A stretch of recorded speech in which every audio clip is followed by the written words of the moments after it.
Hello again.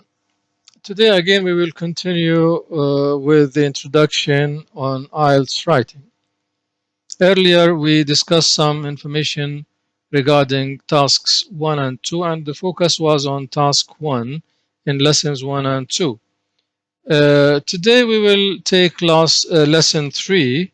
Again the focus will be on task 1.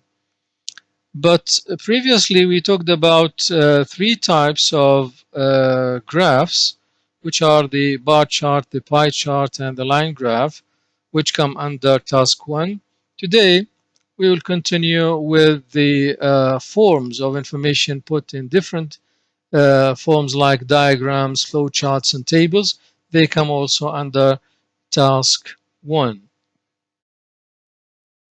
The first one now is tables. Now, what is a table? A table is a set of facts and figures arranged in columns and rows. A table is a very useful way of organizing numerical information. So you see here he's talking about tables, and you are familiar with tables, and usually tables have columns and rows, and within these columns and rows we have numerical information, which is information put in the form of numbers.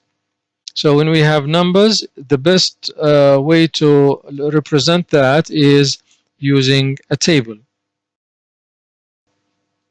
And this is one example of a table. As you can see, we have columns and rows, and the information is given in the form of numbers. Of course, we have headings, as you can see, country, household incomes, etc. These are headings to understand what is there in the table. But the majority of the information is given in the form of numbers. This is another example of a table. Now, diagrams. What are diagrams? Diagrams are shapes or pictures which show a process as a series of steps. And you remember when we first discussed task 1, we said that one of the things that we come across is to write a report describing a process. And here, the process, usually it is put in a form of a diagram. Here is one example of diagrams. As you can see in the diagram, it looks like a circle. Yeah, it is a cycle, sorry. It looks like a cycle, but it's actually a process which has many steps, starting from the pine tree on the left side. So we take the wood, for example, and then the next process is pulping the pine chips, etc. You follow the arrows, and after each arrow, you can see there is a step, one step, and then the recycle goes on and on. So this is one example of diagrams which has steps. Now let's come to flow charts.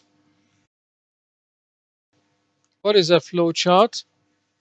A flow chart is a diagram that shows the connection between the different stages of a process or parts of a system. And maybe it's better to see an example to understand what is meant by that.